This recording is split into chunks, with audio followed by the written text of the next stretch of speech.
Assalamualaikum warahmatullahi wabarakatuh. Perkenalkan, saya Dea Suci Ramawati. Saya merupakan salah satu mahasiswa Fakultas Psikologi Universitas Muhammadiyah Malang. Nah, pada video kali ini saya akan menjelaskan tentang depressive disorder dan paraphilia disorder sebagai pemenuhan tugas mata kuliah psikologi abnormal yang diampu oleh Bapak Zainul Anwar, SPC, MPC, psikolog.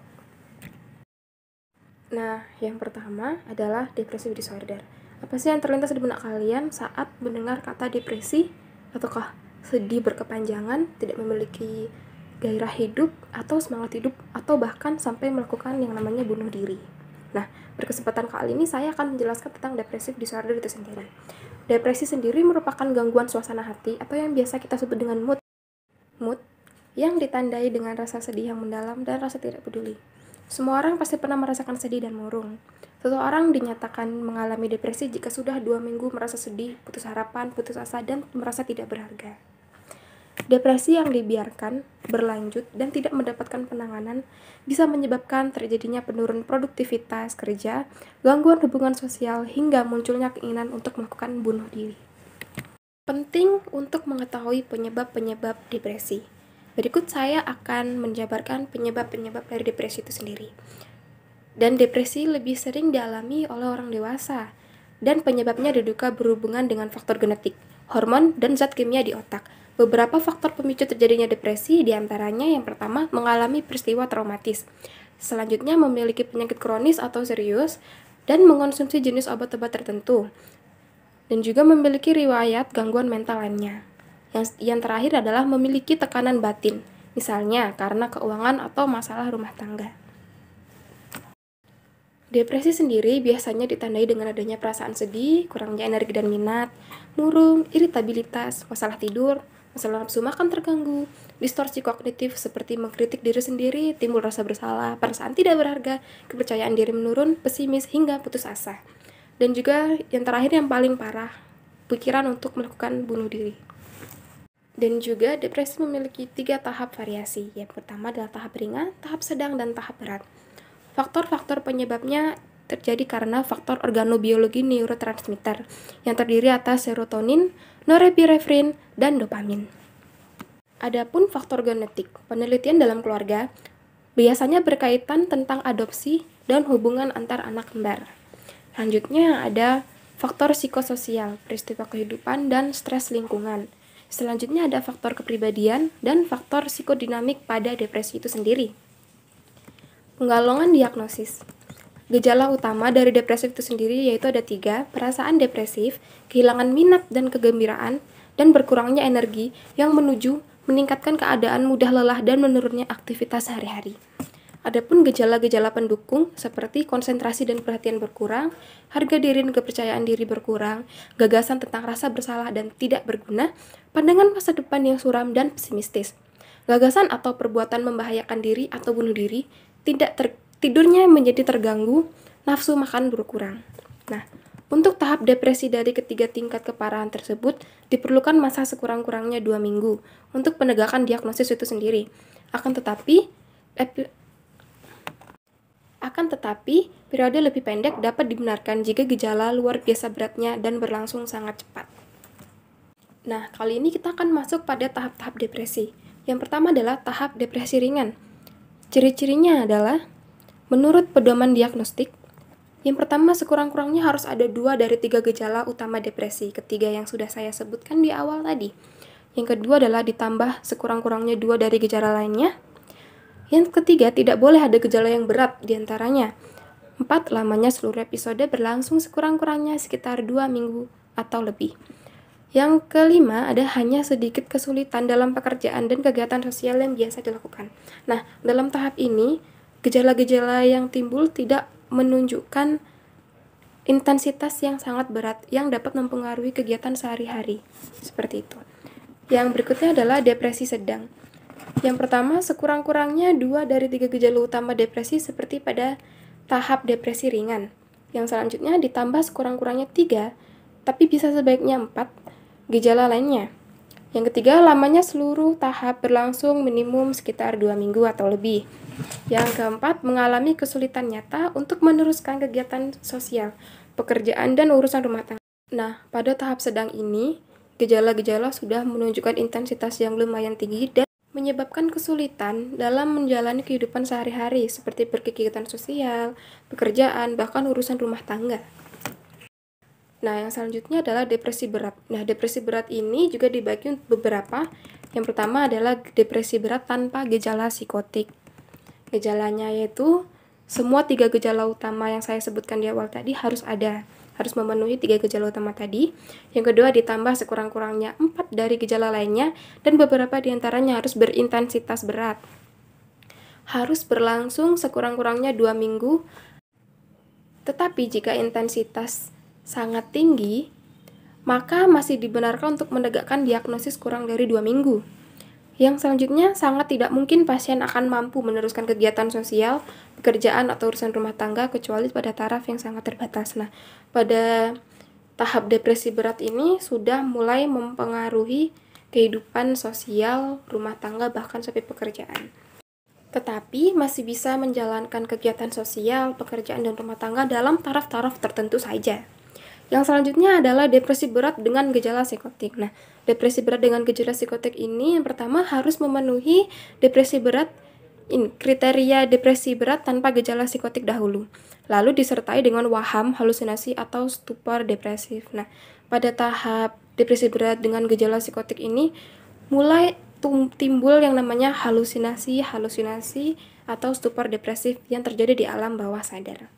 Yang selanjutnya adalah gangguan depresi berulang. Nah, depresi berulang ini menurut pedoman diagnostik, yang pertama gejalanya adalah gangguan tersifat dengan berulang dari depresi ringan, sedang, dan berat. Gangguan masing-masing rata-rata lamanya sekitar 6 bulan. Akan tetapi rekursinya lebih jarang dibandingkan dengan gangguan bipolar. Yang ketiga adalah tanpa riwayat adanya gangguan tersendiri dari peninggian afek dan hiperaktivitas yang memenuhi kriteria mania. Pemulihan keadaan biasanya sempurna di antara gangguan. Namun, sebagian kecil pasien mungkin mendapat depresi yang akhirnya menetap, terutama pada usia lanjut. Yang selanjutnya adalah gangguan masing-masing. Dalam beberapa tingkat keparahan, seringkali dicetuskan oleh peristiwa kehidupan yang penuh stres atau trauma mental lain, seperti adanya stres tidak esensial untuk penegakan diagnosis. Yang selanjutnya adalah gangguan depresi berulang ringan. Nah, pada tahap ringan ini memiliki 2 diagnosis gejala. Nah, yang pertama adalah kriteria untuk tahap depresif berulang harus dipenuhi dan tahap sekarang harus memenuhi kriteria untuk tahap depresi ringan. Yang kedua, sekurang-kurangnya 2 tahap telah berlangsung masing-masing selama minimal 2 minggu dengan selang waktu beberapa tahap tanpa gangguan afektif yang bermakna. Adapun tanpa gejala somatik dan dengan gejala somatik. Yang selanjutnya adalah gangguan depresif berulang tahap sedang. Pada tahap sedang ini juga memiliki 2 diagnosis gejala. Yang pertama, kriteria untuk tahap depresi berulang harus dipenuhi dan tahap sekarang harus memenuhi kriteria untuk tahap depresi sedang. Sekurang-kurangnya 2 gangguan. Yang kedua adalah sekurang-kurangnya 2 tahap telah berlangsung masing-masing selama minimal 2 minggu dengan selang waktu beberapa bulan tanpa tahap afektif yang bermakna, dan juga tanpa gejala somatik dan dengan gejala somatik tentunya. Yang selanjutnya adalah gangguan depresif berulang berat tanpa gejala psikotik. Nah, sekarang ini masih masuk dalam gangguan depresif berulang berat namun tanpa gejala psikotik. Ada 2 gejala. Yang pertama, kriteria untuk gangguan depresif berulang harus dipenuhi dan tahap sekarang harus memenuhi kriteria tahap depresi berat tanpa gejala psikotik itu sendiri.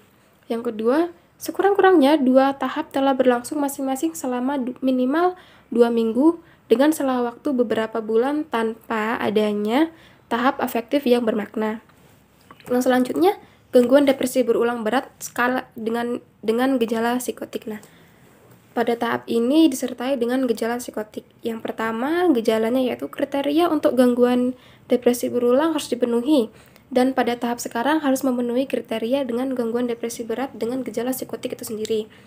Yang selanjutnya, sekurang-kurangnya 2 gangguan telah berlangsung masing-masing selama minimal 2 minggu dengan selang waktu beberapa bulan tanpa adanya afektif yang bermakna. Seperti itu. Yang selanjutnya adalah Nah, ini gangguan depresif berulang berat remisi. Nah, sekarang ada kata-kata remisi nih.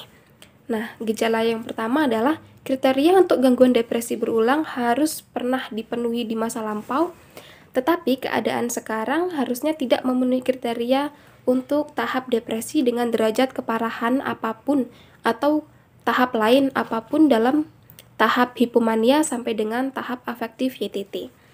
Yang terakhir adalah sekurang-kurangnya 2 tahap telah berlangsung masing-masing selama minimal 2 minggu dengan salah waktu beberapa bulan tanpa adanya afektif yang bermakna. Nah, selanjutnya kita akan masuk pada pemeriksaan status mental. Yang pertama ada deskripsi umum, mood, afek, dan perasaan, suasana, gangguan persepsi, pikiran, sensorium dan kognitif atau orientasi dan memori, kontrol impuls, dan yang terakhir adalah pertimbangan dan tilikan. Kita akan mulai pada tujuan penata letakan.